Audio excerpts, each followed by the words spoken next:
শিগগিরই দেশে ফেরার ইঙ্গিত তারেক রহমানের, বললেন জনগণের স্বার্থ ও গণতন্ত্রকে মজবুত করতে অনেক ছাড় দিয়েছে বিএনপি। আদালত অবমাননায় শেখ হাসিনার 6 মাসের কারাদণ্ড, প্রথম কোনো মামলায় সাবেক প্রধানমন্ত্রীকে সাজা দিল ট্রাইব্যুনাল। জুলাইয়ের মাঝামাঝি জাতীয় সনদ প্রণয়নের আশা আলী রিয়াজের, বিএনপির কারণে সংস্কার এগোচ্ছে না এমন অভিযোগ বিভ্রান্তিকর। নির্বাচনী এলাকার সীমানা পুনর্নির্ধারণ নিয়ে সব দল একমত। জুলাই পদযাত্রা দিয়ে মানুষের মুক্তির সনদ তৈরি হবে, জানালেন নাহিদ। পটিয়ায় বৈষম্য বিরোধী ছাত্রদের উপর পুলিশের লাঠিচার্জের প্রতিবাদে মহাসড়ক অবরোধ। আওয়ামী লীগ সরকার ইভিএম এর মাধ্যমে ৩,০০০ কোটি টাকা নষ্ট করেছে। দুদকে ইসির ৩ কর্মকর্তাকে জিজ্ঞাসাবাদ। সুষ্ঠু নির্বাচনে সহায়তার আশ্বাস জাপান ইভেন্ট। দেখছিলেন ক্রাউন সিমেন্ট সংবাদ শিরোনাম। শিগগিরই দেশে ফেরার আশা প্রকাশ করেছেন বিএনপির ভারপ্রাপ্ত চেয়ারম্যান তারেক রহমান। বলেছেন, জনগণের স্বার্থ ও গণতন্ত্রকে মজবুত করতে অনেক ছাড় দিয়েছে বিএনপি। দলের সুনাম ধরে রাখতে প্রতিটি কর্মীকে কাজ করার নির্দেশ দেন তিনি। রিপোর্ট করছেন সিকান্দার রেমান। পটুয়াখালী জেলা বিএনপির সম্মেলনে ভার্চুয়ালি যুক্ত হয়ে বিএনপির ভারপ্রাপ্ত চেয়ারম্যান তারেক রহমান বলেন, গণতন্ত্রের চর্চা শুধু দলে নয়, দেশের সাধারণ মানুষের মাঝেও ছড়িয়ে দিতে হবে। আমরা যদি কিছু ছাড় দেই তাতে কিচ্ছু আসে যায় না, বরং তাহলে যেটি হবে, অন্যরা কনফিডেন্স পাবে যে ঠিক আছে, বিএনপি ছাড় দিয়েছে, বিএনপি ছাড় দিচ্ছে। আমরা মেনে নিয়েছি, কিছু কিছু জিনিসের সাথে আমরা একমত নয়, তারপরেও আমরা গণতন্ত্রের ভিত্তি যাতে রচিত হয়, গণতন্ত্রের ভিত্তি যাতে শক্তিশালী হয়, দেশ যাতে গণতন্ত্রের দিকে এগিয়ে যেতে পারে, দেশের মানুষ যাতে তাদের গণতান্ত্রিক অধিকার চর্চা আবার শুরু করতে পারে, তার জন্য আমরা ছাড় দিয়েছি, তার জন্য আমরা চেষ্টা করেছি। তারপরেও মানুষ আসুক, দলগুলো আসুক, আমরা একটি নির্বাচনী প্রক্রিয়ার দিকে এগিয়ে যাই। দল ক্ষতিগ্রস্ত হবে এমন কাজ থেকে বিরত থাকার নির্দেশ দেন তারেক রহমান। মানুষের জানমালের নিরাপত্তা নিশ্চিত করতে প্রশাসনকে সহযোগিতা করার নির্দেশও দেন তারেক রহমান। যে কোনো মূল্যে আমাদেরকে দলের সুনামকে ধরে রাখতে হবে। যারা সুনাম নষ্ট করে তাদেরকে কোনো রকম প্রশ্রয় দেওয়া যাবে না। মানুষের প্রত্যাশা অনুযায়ী আমাদেরকে চলতে হবে, মানুষ যা চাই সেই হিসাবে আমাদেরকে চলতে হবে। গণতন্ত্রের ভিত যাতে শক্ত ভিত্তির উপরে রচিত হবে, সেই ব্যাপারে আমাদেরকে সচেতন থাকতে হবে, কাজ করতে হবে, এবং আমাদেরকে আইন নিজের হাতে তুলে না নিয়ে প্রশাসন আমাদের সহযোগিতা চাইলে প্রশাসনকে সহযোগিতা করতে হবে, যাতে করে এলাকার মানুষের জান মালের নিরাপত্তা ঠিক থাকে। ভোটের অধিকার নিয়ে যেন কেউ ষড়যন্ত্র করতে না পারে, সেদিকে সজাগ থাকার নির্দেশনাও দেন বিএনপির ভারপ্রাপ্ত চেয়ারম্যান। ইনশাল্লাহ প্রিয় সহকর্মীবৃন্দ, আপনাদের সাথে শীঘ্রই ইনশাল্লাহ দেশের মাটিতে ইনশাল্লাহ দেখা হবে। সকলে সুস্থ থাকবেন, সকলে ভালো থাকবেন। সিকান্দার রেমান, বাংলা ভিশন, ঢাকা। মানবতা বিরোধী অপরাধে পলাতক আসামি শেখ হাসিনার বিরুদ্ধে প্রথম কোনো মামলায় রায় দিল আন্তর্জাতিক অপরাধ ট্রাইব্যুনাল। বুধবার আদালত অবমাননার মামলায় তাকে 6 মাসের কারাদণ্ড দেয় আদালত। বিচারপতি মোহাম্মদ গোলাম মর্তুজা মজুমদারের নেতৃত্বে 3 সদস্যের ট্রাইব্যুনাল এই আদেশ দেন। একই মামলায় 2 মাসের কারাদণ্ড দেওয়া হয়েছে আওয়ামী লীগ নেতা আকন্দ বুলবুলকে। রিপোর্ট করছেন নাবিল জাহাঙ্গীর। গেল বছরের জুলাই আগস্টে তীব্র গণ অভ্যুত্থানের মুখে ক্ষমতাচ্যুত হয়ে দেশ ছেড়ে পালান সে সময়কার প্রধানমন্ত্রী শেখ হাসিনা। আশ্রয় নেন ভারতে। গণ অভ্যুত্থান চলাকালে মানবতা বিরোধী অপরাধ ও হত্যাকাণ্ডের ঘটনায় সাবেক প্রধানমন্ত্রীর বিরুদ্ধে একে একে মামলা হতে থাকে দেশ জুড়ে।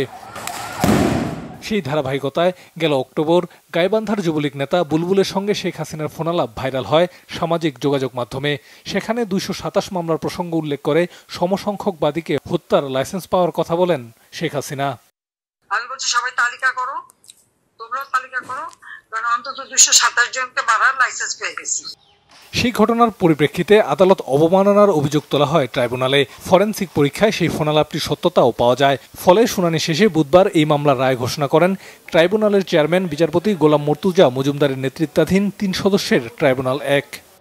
আদালত আজকে সকলের আর্গুমেন্ট শুনে এবং সিআইডির যে ফরেনসিক রিপোর্ট সেটাকে বিশ্লেষণপূর্বক এই সিদ্ধান্তে উপনীত হয়েছেন যে তর্কিত এই কনভারসেশনের মাধ্যমে শেখ হাসিনা বাংলাদেশে তার বিরুদ্ধে দায়েরকৃত মামলার বাদী, সাক্ষী এবং তদন্তকারী কর্মকর্তা সহ যারা এই বিচার প্রক্রিয়ার সাথে জড়িত তাদেরকে হত্যা করা, বাড়িঘর জ্বালিয়ে দেওয়া এবং নানানভাবে তাদেরকে থ্রেটেন করেছেন, যেটা আন্তর্জাতিক অপরাধ ট্রাইব্যুনালের আইন 1973-এর 11-4 ধারা অনুযায়ী এই ট্রাইব্যুনালের বিচারাধীন প্রক্রিয়াকে প্রেজুডিস করার অপরাধ। এই রায়ে অসন্তোষ জানান রাষ্ট্রনিযুক্ত আসামিপক্ষের আইনজীবী। যে সমস্ত ডকুমেন্টস লার্নেড কোর্টের কাছে প্রসিকিউটর পক্ষ মানে প্রথম ফার্স্ট পার্টি যে সমস্ত দাখিল করেছে সেই সব ডকুমেন্টসগুলি শুধুমাত্র একটি লিখিত কাগজ, যে লিখিত কাগজে যারা যে সমস্ত এক্সপার্টরা স্বাক্ষর করেছেন সেই স্বাক্ষরটাকে যতক্ষণ পর্যন্ত বিজ্ঞ আদালতে এসে এক্সিবিট করা না হয় বা কোর্টকে যতক্ষণ পর্যন্ত বিশ্বস্ত না করা যায় যে এই ডকুমেন্টসগুলি তারাই দিয়েছে, ততক্ষণ পর্যন্ত এটাকে আমি দ্বিমত পোষণ করছি। এই মামলার বিচারিক কার্যক্রমের স্বচ্ছতা বজায় রাখতে জ্যেষ্ঠ আইনজীবী AY মশিউজ্জামানকে এমিকাস কিউরি নিয়োগ দেওয়া হয়। নাবিল জাহাঙ্গীর, বাংলা ভিশন, ঢাকা। আশুলিয়ায় গুলি করে হত্যা, লাশ পোড়ানো ও একজন আহত জুলাই যোদ্ধাকে পুড়িয়ে হত্যার ঘটনায় অভিযোগপত্র আমলে নিয়েছে আন্তর্জাতিক অপরাধ ট্রাইব্যুনাল 2। সাবেক এমপি সাইফুল ইসলাম সহ পলাতক 8 আসামির বিরুদ্ধে গ্রেপ্তারি পরোয়ানা জারি করা হয়েছে। নাবিল জাহাঙ্গীরের আরেকটি রিপোর্ট। জুলাই গণ অভ্যুত্থানে শেখ হাসিনার পতন ঘটে 5 আগস্ট। সেদিনও মারণাস্ত্র হাতে আক্রমণাত্মক ছিল আওয়ামী সরকারের পুলিশ। এদিন ছাত্র জনতার স্রোত ঠেকাতে আশুলিয়ায় 5 জনকে গুলি করে হত্যা করে পুলিশ, একজনকে গুরুতর আহত করা হয়। পরে এই 5 জনের লাশ এবং গুলিতে গুরুতর আহত একজনকে পুলিশের ভ্যানে তুলে আগুন জ্বালিয়ে দেওয়ার ভিডিও সোশ্যাল মিডিয়াতে ছড়িয়ে পড়ে। এ ঘটনায় আন্তর্জাতিক অপরাধ ট্রাইব্যুনালে মামলা হয়। বুধবার ট্রাইব্যুনালে এই মামলার আনুষ্ঠানিক অভিযোগপত্র দাখিল করে প্রসিকিউশন। হাজির করা হয় পুলিশ কর্মকর্তা আবদুল্লাহ হিল কাফি, শহীদুল ইসলাম ও আরাফাত সহ গ্রেপ্তার 8 আসামির 7 জনকে। অভিযোগ আমলে নিয়ে সাবেক এমপি সাইফুল ইসলাম সহ পলাতক 8 আসামির বিরুদ্ধে গ্রেপ্তারি পরোয়ানা জারি করে আন্তর্জাতিক অপরাধ ট্রাইব্যুনাল 2।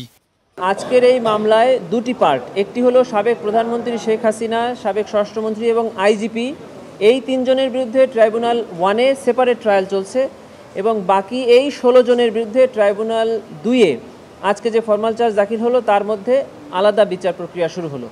সেখানে যারা নির্দেশ দিয়েছেন, যারা গুলি করেছেন এবং গুলির পরে যারা এই লাশে সরাসরি নিজ হাতে আগুন লাগিয়ে দিয়েছেন, তাদের সকলকেই এই মামলার আসামি হিসেবে অন্তর্ভুক্ত করা। হত্যা করা আন্তর্জাতিক অপরাধ ট্রাইব্যুনাল আইনের একটি অপরাধ, কিন্তু আগুনে লাশ পুড়িয়ে দেওয়া এটা আইনের কোন অপরাধ এটি জিজ্ঞাসা করেছিলেন। আমরা উত্তরে বলেছি যে আগুনে লাশ পুড়িয়ে দেওয়াটা হলো আন্তর্জাতিক অপরাধ ট্রাইব্যুনাল আইনের 3-2 ধারা মতে অন্যান্য অমানবিক আচরণের অপরাধ। এই মামলার পরবর্তী শুনানি 13 জুলাই। নাবিল জাহাঙ্গীর, বাংলা ভিশন, ঢাকা। নির্বাচনী এলাকার সীমানা পুনর্নির্ধারণ নিয়ে সব দল একমত হয়েছে বলে জানিয়েছেন জাতীয় ঐকমত্য কমিশনের সহসভাপতি ডক্টর আলী রিয়াজ। একই সাথে সব দলের মতামত নিয়ে স্বল্প সময়ের মধ্যে তত্ত্বাবধায়ক সরকারের কাঠামোগত দিকগুলো চূড়ান্ত করার কথাও জানান তিনি। শুভ মাহফুজের রিপোর্ট।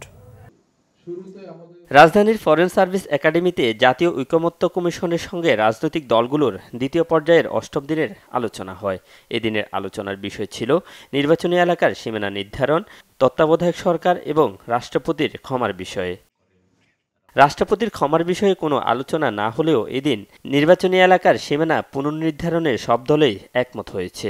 তত্ত্বাবধায়ক সরকারের বিষয়ে সবাই একমত হলেও স্বল্প সময়ের মধ্যে এর কাঠামোগত দিকগুলো চূড়ান্ত করার কথা জানান কমিশনের সহসভাপতি অধ্যাপক আলী রিয়াজ। আমরা অত্যন্ত আনন্দিত যে আজকে একটি বিষয়ে রাজনৈতিক দলগুলোর সঙ্গে আলোচনায় বড় রকমের সাফল্য অর্জিত হয়েছে, একটি ঐকমত্য প্রতিষ্ঠিত হয়েছে। সেটি হচ্ছে নির্বাচনী এলাকার সীমানা নির্ধারণ বিষয়। তত্ত্বাবধায়ক সরকারের ব্যবস্থা নিয়ে সবাই একমত হলেও ক্ষমতা হস্তান্তরের সুস্পষ্ট রূপরেখা নিয়ে ভিন্ন ভিন্ন মতামত দিয়েছে রাজনৈতিক দলগুলো। 1-11 মতো কোনো পরিস্থিতি যাতে না হয় সেজন্য রাষ্ট্রপতির মাধ্যমে তত্ত্বাবধায়ক সরকার গঠনে কেউই একমত নয়। আমরা একটা সিস্টেম ডেভেলপ করতে চাই, একটা শান্তিপূর্ণ উপায়ে ক্ষমতা হস্তান্তর প্রক্রিয়া আমরা ঠিক করতে চাই, যে প্রক্রিয়ার মাধ্যমে বারবার একটা গণতান্ত্রিক ক্ষমতার মেয়াদ শেষে যে যুদ্ধাবস্থা বিরাজ করে গৃহযুদ্ধের দিকে ঠেলে যায় দেশ, সেই অবস্থা যাতে বিরাজ না করে। ত্রয়োদশ সংশোধনীর মধ্য দিয়ে যে তত্ত্বাবধায়ক সরকার ব্যবস্থার সংবিধানে প্রণয়ন করা হয়েছিল, এখানে প্রেসিডেন্ট ছাড়া অন্য যেই ব্যবস্থাগুলো আছে, অন্য 5টা ধাপ এগুলো আমরা মনে হয়েছে মোটামুটি ঠিক আছে। ফার্স্ট রিটার্নিং প্রধান বিচারপতি, এভাবে ওনাকে না পেলে বিচারপতি, আবার বিচারপতি, আবার বিচারপতি, 6th এসে আমরা বলেছি যে যদি এই জায়গায় আমরা কোনোভাবেই আসতে না পারি তাহলে প্রেসিডেন্ট সকল রাজনৈতিক দলগুলো যেগুলো পার্লামেন্টকে রিপ্রেজেন্ট করে তাদের সমন্বয়ে আলোচনার মাধ্যমে একজন ব্যক্তিকে প্রধান উপদেষ্টা করা হবে। এদিকে জাতীয় ঐকমত্যের বিষয়ে বিএনপি সহযোগিতা করছে না কিছু গোষ্ঠীর এমন তকমাকে বিভ্রান্তিমূলক বলে জানিয়েছেন দলের স্থায়ী কমিটির সদস্য সালাউদ্দিন আহমেদ। আমরা এই পর্যন্ত সর্বোচ্চ সহযোগিতা করে জাতীয় ঐকমত্য সৃষ্টির জন্য চেষ্টা করে এসেছি। আমরা এই বিষয়ে নিজস্ব উদ্যোগে জাতির সাথে একটা ঐকমত্যে আসার জন্য একটা ব্যালেন্সড যাতে সরকার ব্যবস্থা হয়, যাতে স্বৈরাচারের ভবিষ্যতে কোনো উৎপত্তি না হয়, যাতে কোনোদিন ফ্যাসিস্টের উৎপাদন না হয় সংসদীয় ব্যবস্থায়, সেই জন্য আমরা একমত হয়েছি। বিচার বিভাগকে বাদ দিয়ে তত্ত্বাবধায়ক সরকার ব্যবস্থা প্রণয়নের ক্ষেত্রে কি বিষয় বাদ দেয়া বা সংযুক্ত করা যায় সেটি দলীয় ফোরামে আলোচনা করে জানানোর কথাও বলেন সালাউদ্দিন আহমেদ। বাস্তবায়ন করা যোগ্য সেই বিষয়ে আমরা মতামত দিচ্ছি। শুভ মাহফুজ, বাংলা ভিশন, ঢাকা। যারা বিএনপিকে মুদ্রার এপিটোপিট বলে তারা রাজনৈতিক ঐক্য বিনষ্ট করতে চায়, এমন মন্তব্য করেছেন দলের স্থায়ী কমিটির সদস্য নজরুল ইসলাম খান। তিনি জানান, মানবিক ও গণতান্ত্রিক বাংলাদেশ গড়ার জন্য কাজ করছে বিএনপি। ময়মনসিংহ দক্ষিণ জেলা বিএনপির নেতাকর্মীদের সাথে নিয়ে শহীদ রাষ্ট্রপতি জিয়াউর রহমানের মাজার জিয়ারতে যান বিএনপির স্থায়ী কমিটির সদস্য নজরুল ইসলাম খান। এ সময় তিনি বলেন, ফ্যাসিবাদী সরকার পালিয়েছে, এখন জনগণের প্রত্যক্ষ ভোটে গণতান্ত্রিক সরকার গঠন জরুরি। বিএনপি করে অনাচার দুর্নীতির সুযোগ নেই বলে মন্তব্য করেন তিনি। বলেন, কোনো নেতাকর্মী অন্যায় জড়িত প্রমাণ হলে তার বিরুদ্ধে ব্যবস্থা নেওয়া হচ্ছে। তারপরও যারা বিএনপিকে জড়িয়ে অপপ্রচার চালাচ্ছে, ঐক্য প্রক্রিয়া বাধাগ্রস্ত করতে চাইছে তারা। দেখুন, প্রত্যেকটা রাজনৈতিক দলের নিজস্ব মতামত থাকতেই পারে। বাংলাদেশের সব রাজনৈতিক দল আমাদের সমর্থন করবে বা আমরা তাদের সবাইকে আপন ভাববো এমন কোনো মনে করার কারণ নাই। যারা এই কথা বলেছে তারা স্পষ্টতই ঐক্যের যে প্রক্রিয়া সেই প্রক্রিয়াকে বাধাগ্রস্ত করার চেষ্টা করছে। কারা অবিরাম গণতন্ত্রের জন্য লড়াই করেছে, স্বৈরাচারের হাতে নিগৃহীত হয়েছে, কাদের হাজার হাজার মানুষ গুম হয়েছে, খুন হয়েছে, কাদের বিরুদ্ধে লক্ষ লক্ষ মামলা দেওয়া হয়েছে, এটা তো জনগণ জানে, জনগণ দেখেছে। কারা গণতন্ত্রের জন্য আপোষহীন এটাও জনগণ জানে। কাজে অন্য কোনো রাজনৈতিক দল কোনো কথা বলবে আর সেটা জনগণ গ্রহণ করবে আমরা এটা মনে করি না। বরঞ্চ এইসব কথা বলে তারা তাদের নিজেদের গ্রহণযোগ্যতাকে প্রশ্নের সম্মুখীন করছে। গণমাধ্যমকে নৈতিক মান বজায় রাখতে সহায়তায় ভুল তথ্যের বিরুদ্ধে লড়াইয়ের পাশাপাশি একটি কার্যকর ব্যবস্থা তৈরিতে জাতিসংঘের প্রতি আহ্বান জানিয়েছেন প্রধান উপদেষ্টা ডক্টর মোহাম্মদ ইউনূস। রাষ্ট্রীয় অতিথি ভবন যমুনায় ইউনেস্কোর একটি প্রতিনিধি দল সাক্ষাৎ করতে গেলে তিনি এই আহ্বান জানান। সাক্ষাতে প্রধান উপদেষ্টা বলেন, ইউএনডিপি এবং ইউনেস্কোর যৌথভাবে করা প্রতিবেদনটির জন্য অধীর আগ্রহে অপেক্ষা করছেন তিনি। প্রধান সমস্যা হল ভুল তথ্য, ভুয়া খবর। এই বিভ্রান্তিকর তথ্যের কিছু অংশ বাইরে বসবাসকারী লোকেরা ছড়িয়ে দেয়, কিছু স্থানীয় মানুষও জড়িত। এটাকে একটানা বোমাবর্ষণ বলে তিনি উল্লেখ করেন। ডিজিটাল প্ল্যাটফর্মের পাশাপাশি নিয়মিত গণমাধ্যমও অনেক বিভ্রান্তিকর তথ্যের উৎস বলে উল্লেখ করে এর বিরুদ্ধে লড়াইয়ে জাতিসংঘের ভূমিকা প্রত্যাশা করেন প্রধান উপদেষ্টা।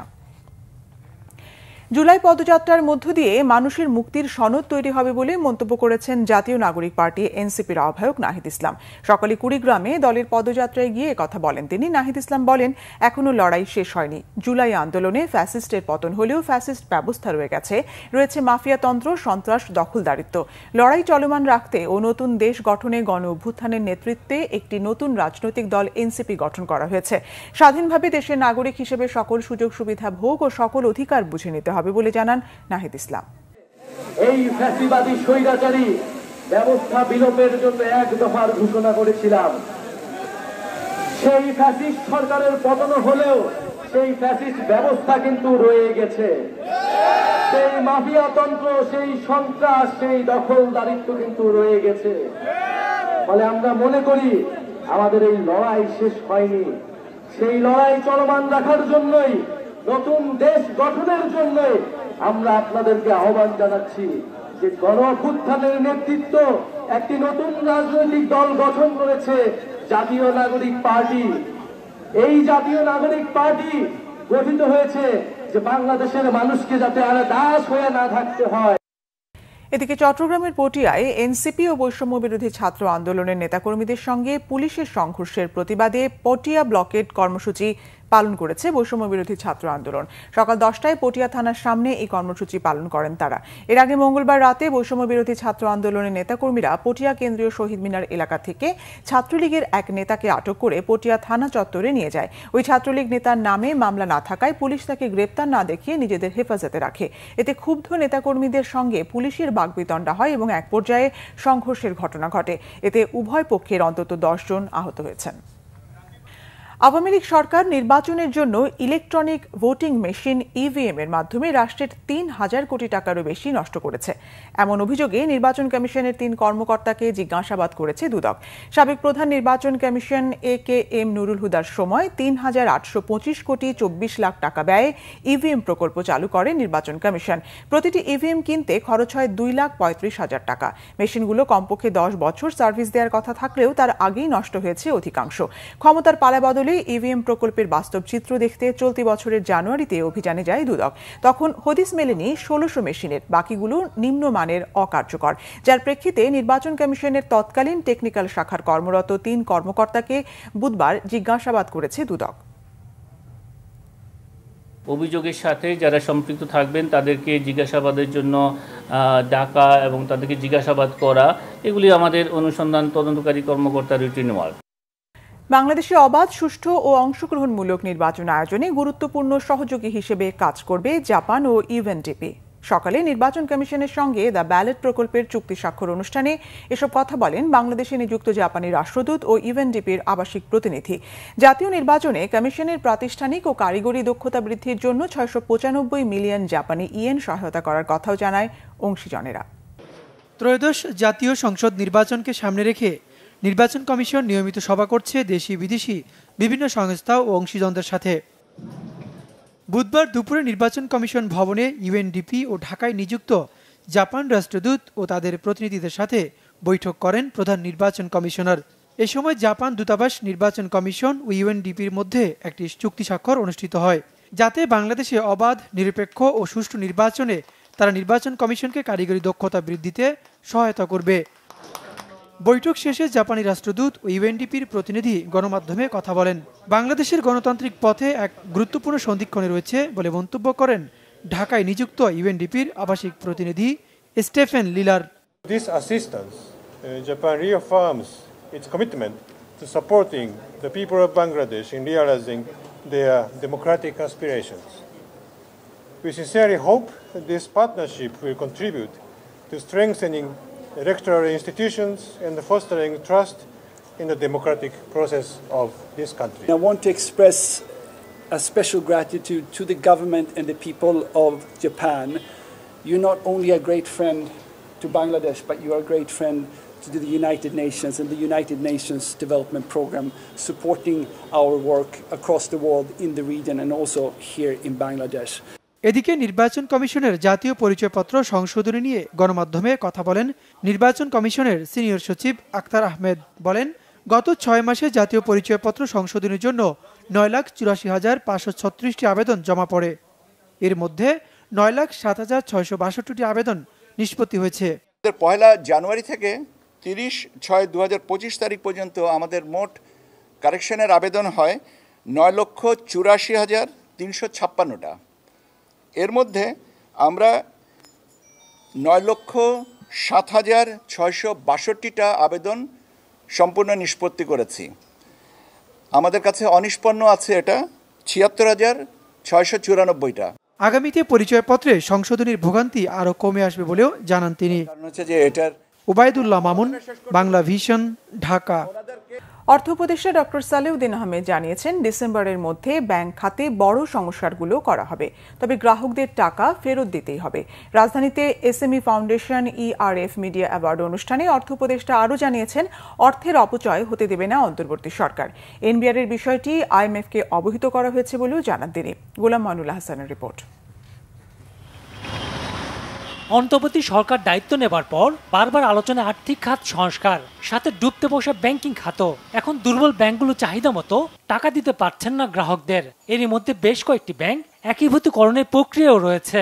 এমন বাস্তবতা রাজধানীতে ইউরোপ কার্যালয়ে SME foundation Europe media award অনুষ্ঠানে যোগ দিয়ে অর্থ উপদেষ্টা কথা বলেন ব্যাংক খাত নিয়ে। জানান, চলতি বছরই হচ্ছে ব্যাংক খাতে বড় সংস্কারগুলো। যেমনি হোক আমি রিফর্ম করে কিছুটা ডিসেম্বরের মাসে মেজর যেটা অলরেডি শুরু হয়েছে। ব্যাংক করবে, ব্যাংকের তো একটু সময় লাগবে, কারণ ব্যাংক রিস্ট্রাকচার করা সময়ের ব্যাপার।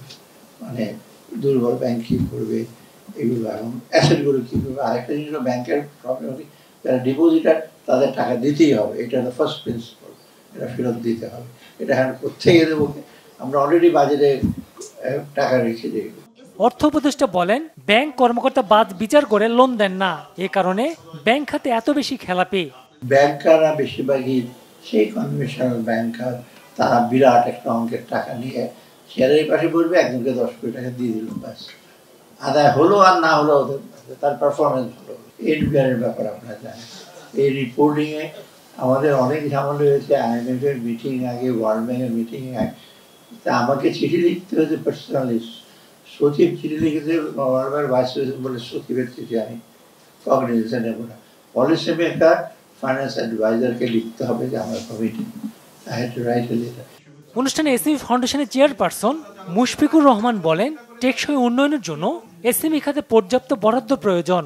21টা পার্টনার ব্যাংকের থ্রুতে এই লোনগুলি ডিসবার্স করি এবং সবার কিন্তু similar experience, 99% plus recovery rate.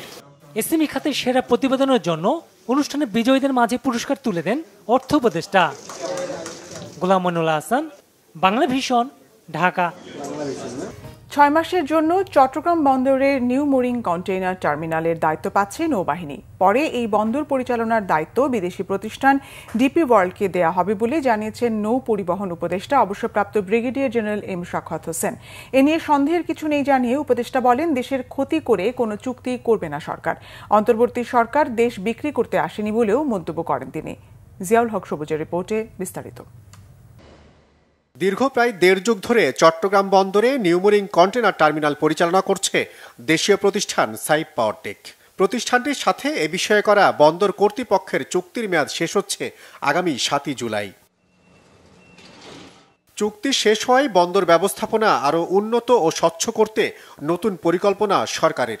আর তাই পুরনো প্রতিষ্ঠান নয়, আপাতত 6 মাসের জন্য নৌবাহিনীর হাতেই যাচ্ছে এনসিটির দায়িত্ব। আমাদের তরফ থেকে পোর্টকে অথরাইজ করা হয়েছে, আমাদের এবং সরকারের তরফ থেকে পোর্ট যে কাউকে নিয়োগ দিতে পারে, কিন্তু এই অল্প সময়ের জন্য আমরা যেটা পোর্টকে সাজেস্ট করেছি যে নেভিকে দেওয়া হোক, এবং সেটা এএফডির থেকেও সাজেশন চলে যাবে। যেহেতু সাইপ পাওয়ারটেক এত বছর কাজ করেছে, তো তাদের একটা কোঅপারেশন লাগবে লোকজন, মানুষজনের জন্য। অপারেটর মানে কি, আমি হেড অফ দ্য অপারেটর, লজিস্টিক্সের যে লোকগুলো ছিল সেই লোকগুলোকেই এমপ্লয় করবে এই নতুন অপারেটর। নৌ পরিবহন উপদেষ্টার দাবি, সেবা উন্নত করতে হাত বদল করা হচ্ছে বন্দর পরিচালনার দায়িত্ব। 40টির বেশি দেশে কাজ করা দুবাই ভিত্তিক বহুজাতিক কোম্পানিকে দায়িত্ব দেওয়ার পেছনে ভিন্ন দূরভিসন্ধির অভিযোগ সত্য নয় এমন দাবি তার। আমরা তো আর আমেরিকার সাথে চুক্তি করতেছি না, ডিপি ওয়ার্ল্ড। আরেকটি কথা বলি, যেটা আমি কোনোদিন বলি নাই, বলা উচিত কিনা জানি না, এখানে কোনো চুক্তি কারোর সাথে আমাদের ক্ষতি হয় এমন কোনো চুক্তি হবে না। আই ক্যান অ্যাসিওর ইউ, যদি আমার এখানে বসে থাকতে হয়। এই সরকার, আমরা তো টেম্পোরারি, আমরা 2 দিন পরে চলে যাবো। আমরা কি এখানে দেশ বিক্রি করে দেওয়ার জন্য আসছি নাকি? আমি যখন দেখি আমি হাসি যে বিদেশিরা নিয়ে গেল পোর্ট। আরে পোর্ট কোথায় নিয়ে গেল? এই উনি যদি বিদেশিরা, তাহলে তার হাতেই আছে। পোর্ট তো আছে, পোর্ট অথরিটি, তো পোর্ট অথরিটি তাদের সাথে চুক্তি করবে।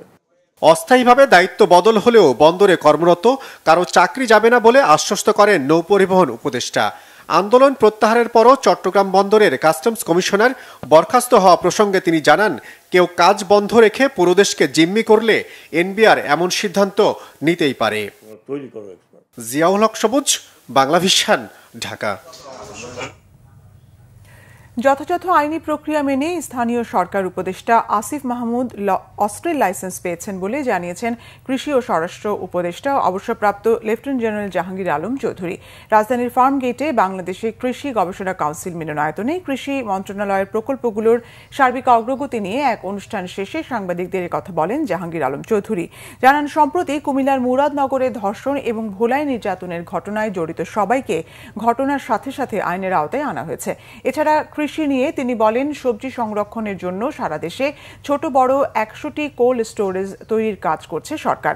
বৃষ্টির পানি ধরে রাখার পাশাপাশি খাল খনন সহ বিভিন্ন কৃষি খাতে যেসব প্রকল্প হাতে নেওয়া হয়েছে তা বাস্তবায়ন হলে কৃষক ও ভোক্তারা সুফল পাবেন বলে উপদেষ্টা আশা প্রকাশ করেন। এখানে দেখেন, নিম্নে বর্ণিত পদধারী ব্যক্তিবর্গের লাইসেন্স প্রাপ্তির জন্য নির্ধারিত আয় কর পরিশোধের বাধ্যবাধকতা থাকবে না। এরা হলো স্পিকার, ডেপুটি স্পিকার, মন্ত্রী, প্রতিমন্ত্রী, উপমন্ত্রী, সমপর্যায়ে সম্পন্ন ব্যক্তিবর্গ। উপনিষেধে 32(1) এর ক, খ, গ বর্ণিত ব্যক্তিদের ক্ষেত্রে বয়সের বাধ্যবাধকতাও থাকবে না। বিগত সরকারের অনিয়ম ও দুর্নীতির কারণে মালয়েশিয়া পুনরায় কর্মী পাঠানো শুরু করতে দেরি হচ্ছে বলেছেন প্রবাসী কল্যাণ উপদেষ্টা ডক্টর আসিফ নজরুল।